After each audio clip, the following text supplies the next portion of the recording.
Okay, so today is Tuesday and it's time for another Tuesday hot take. And today's hot take is going to be about a particular term that I honestly think that is Western white supremacy gaslighting at its finest. And that term is Oppression Olympics. And I honestly hope that by the end of my video, y'all will stop using it. Anybody who has used it before, please stop using it.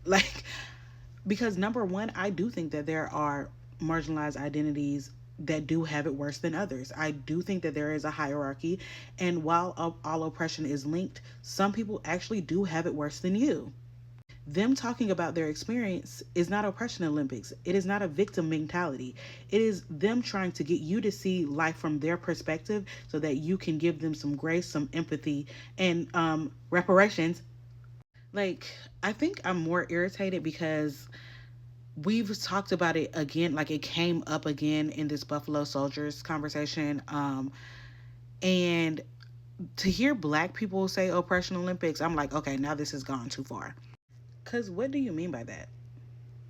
What do you mean by that? Like when black people say oppression Olympics, what are you trying to communicate?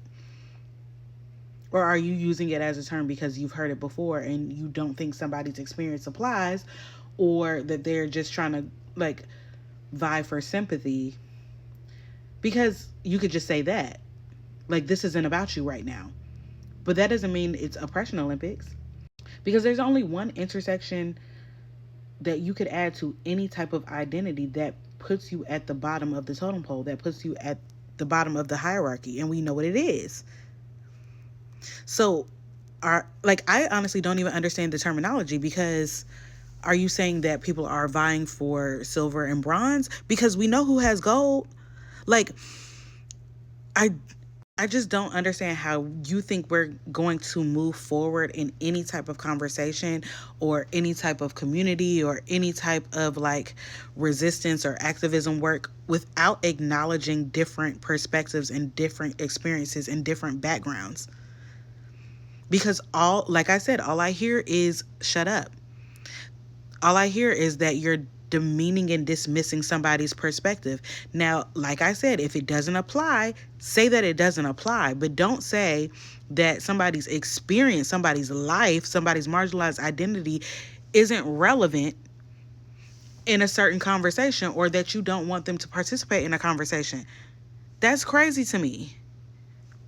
Because there are so many people that will come up here and say that they understand what colorism is, or they understand what anti-blackness is, and that anti-blackness is global, or that they understand that certain things are rooted in white supremacy, and then turn around and say something is oppression Olympics. Is crazy to me.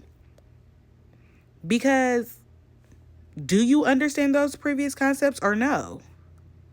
Because by virtue of you understanding what colorism is, you know that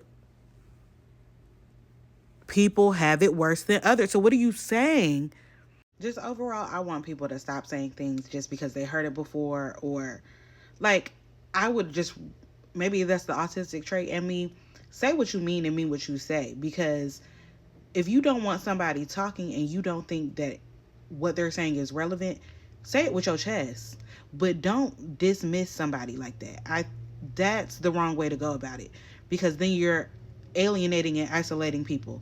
And then to bring it back to the Buffalo Soldiers conversation, how are you alienating and isolating people whose history it is out of their own conversation?